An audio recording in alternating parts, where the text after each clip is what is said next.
Hello RR எல்லாரும் எப்படி இருக்கீங்க? எல்லாரும் நல்லா இருக்கீங்கன்னு நம்புகிறேன். இன்னைக்கு நம்ம வீடியோவில் ரைடு பண்ண படம் வந்து இப்போ ரீசெண்டாக ட்ரெய்லர் வெளியிட்டிருக்கிற காதலிக்க நேரமில்லை அப்படிங்கிற ஒரு படம். காதலிக்க நேரமில்லை, இங்கே அவன் காதலிக்க ஆளே இல்லாமல் சுற்றிட்டு அலைகிறான். இவங்களுக்கு காதலிக்க நேரமே இல்லை அப்படின்னு சொல்லிட்டு டைட்டில் வச்சுட்டு ஒரு படத்தை உருவாக்க போகிறோம் அப்படின்ட்டு நம்ம ரெட் செயின்ஸ் மூவி வந்து அறிவித்தாங்க. அறிவித்தோடனே ஹீரோ யாருன்னு பார்த்தீங்கன்னா நம்ம ஜெயம் ரவி அவர்கள், ஹீரோயின் யாருன்னு பார்த்தீங்கன்னா நித்யா மேனன். கிட்டத்தட்ட ஒரு 10 வருஷம் முன்னாடி எல்லாரும் போய் பாருங்க பார்ப்போம். 2015 ஓகே கண்மணின்னு ஒரு படம். நித்யா மேனன் கலக்குன்னு கலக்கியிருப்பாங்க.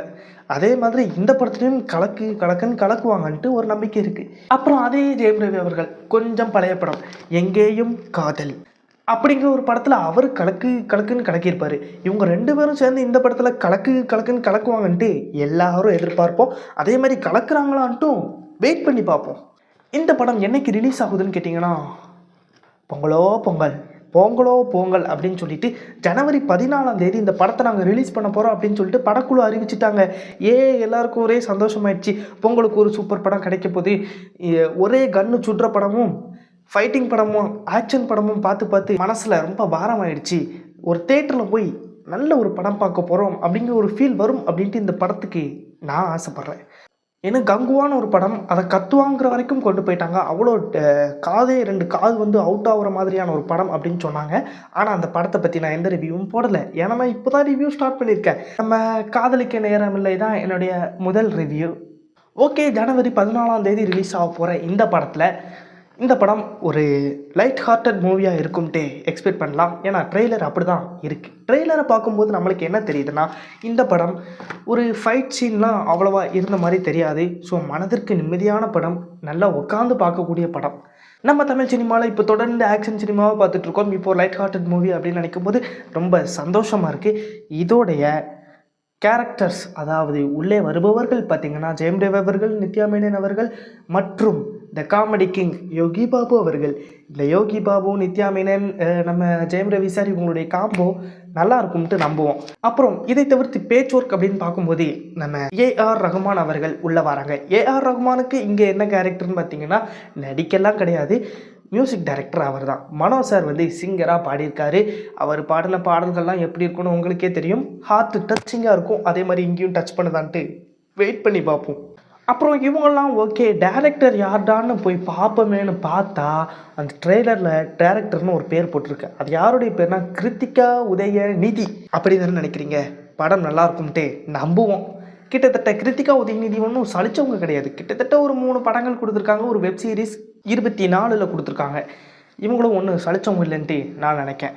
2 படங்கள் எப்போ கொடுத்தாங்கன்னு பார்த்தீங்கன்னா ஆதி காலத்து படங்களில் தான் கொடுத்துருக்காங்க. 2013 ஒன்று, 2018 ஒன்று, வணக்கம் சென்னை ஒன்று, காளி ஒன்று. அப்புறம் பேப்பர் பாக்கெட் அப்படிங்கிற ஒரு வெப் சீரிஸை சீ தமிழுக்கு கொடுத்துருக்காங்க.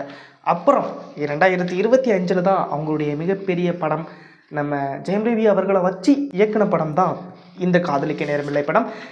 இந்த படம் இவங்களுக்கு ஒரு மிகப்பெரிய கரியர் சேஞ்சிங் மொமெண்ட்டாக இருக்கும்ட்டு நான் நினைக்கிறேன்.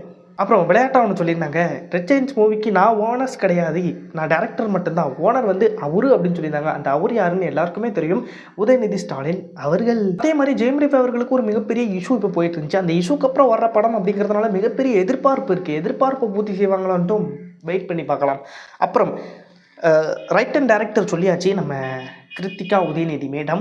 அப்புறம் ப்ரொடக்ஷனும் சொல்லியாச்சு ரெட் செயின்ஸ் மூவி. அப்புறம் இன்னொரு முக்கியமான விஷயம் இருக்குது. இந்த படத்துடைய முக்கியமான கதை, அதாவது ட்ரெய்லர் பார்க்கும்போது கதை இப்படி தான் இருக்கும்ட்டு எனக்கு ஒரு மைண்ட் செட் இருக்குது. அந்த மைண்ட் செட்டை உங்கள்கிட்ட சொல்லிட்டு போகலான்ட்டு வந்திருக்கேன். கதை அப்படின்னு பார்க்கும்போது நம்ம ஜெயம் ரவி அவர்கள் ஒரு மிகப்பெரிய ப்ளே பாயாக வந்து இருக்கிறாரு. நம்ம நித்யா மேனனுக்கு ஒரு க்யூட்டான கேரக்டர் மாதிரி கொடுத்துருக்குறாங்க. அது க்யூட்டுன்னு நினச்சி பண்ணியிருக்காங்க. ஒர்க் அவுட் ஆகும்னு நம்புவோம். ஏன்னா ட்ரெய்லர் பார்க்கும்போது க்யூட்டாக தான் இருந்துச்சு. நம்ம ஜெயம் ரவி அவர்கள் ஒரு ப்ளே பாய் அப்படிங்கிற மாதிரி காட்டியிருக்காங்க. அப்புறம் யோகி பாபு மூலமாக ஒரு சொன்ன கருத்து என்னன்னா, வெளிநாட்டை நீங்கள் வெளிநாட்டோட வச்சுக்கோங்க, அங்கே உள்ள கல்ச்சரை இங்கே கொண்டு வராதிங்க, இட்ஸ் மை கண்ட்ரி இந்தியா அப்படிங்கிற மாதிரி நம்ம யோகி பாபு அவர்கள் சொன்னது ரொம்பவே நல்லா இருந்துச்சு. எனக்கு தெரிஞ்சு ஜெயம் ரவி அவர்கள் வந்து நம்ம நித்யா மேனன் அவர்களை லவ் பண்ணி ஏமாற்றிட்டு அவங்க ப்ரெக்னெண்ட்டும் ஆயிடுறாங்க. கிட்டத்தட்ட 4 மாதம் ப்ரெக்னென்ட் ஆயிடுறாங்க. அப்புறம் பார்த்திங்கன்னா நம்ம நித்யா மேனன் அவர்கள் என்னுடைய குழந்தைக்கு அப்பா யாரை நான் கண்டுபிடிக்க போகிறேன் அப்படின்னு சொல்லிட்டு கிளம்பி போகிறாங்க. இதுதான் கதையாக இருக்கும்ட்டு எனக்கு ஒரு கருத்து கணிப்பு இருக்குது. அப்புறம் ஜெயம் ரவி அவர்களுக்கு இன்னொரு லவ் இருக்கும், கேர்ள் ஃப்ரெண்ட் அப்படின்னு சொல்லிட்டு. அந்த கேர்ள் ஃப்ரெண்ட் வந்து ஒரு 4 வருஷத்துக்கு முன்னாடி ஜெயம் ரவியை விட்டுட்டு போயிருப்பாங்க. அப்புறம் மறுபடியும் 4 வருஷம் கழித்து வந்துட்டு யோகி பாபா அவர்கள் இவங்க 2 பேரையும் நான் சேர்த்து வைக்க போகிறேன் அப்படின்னு சொல்லிட்டு பழைய லவ்வரையும் நம்ம ஜெயம் ரவியும் கூட்டிகிட்டு வந்துடுவாங்க. கூட்டிகிட்டு வந்துட்டு 2 பேரும் பேசிகிட்டு இருப்பாங்க. ஓ, நீயும் சிங்கிளாக இருக்க, இவனும் சிங்கிளாக இருக்கான், 2 பேரையும் கூட்டிகிட்டு வந்து உட்காந்து மிங்கிள் ஆக்கலாம்னு நான் ட்ரை பண்ணேன்.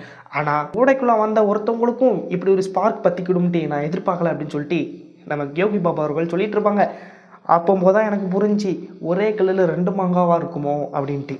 ஒருவேளை ஜெயம் ரவிக்கு ஒரு காதல் மனைவி, ஒரு கட்டுன மனைவி இருப்பாங்களோன்ட்டு ஒரு டவுட்டும் வந்துச்சு. அங்கே தான் கதை லைட்டாக குழப்பமும் ஆரம்பிச்சிருக்கு. ஓகே, படம் ரிலீஸ் ஆனால் எல்லா குழப்பமும் தீரும் அப்படின்ட்டு நம்புவோம்.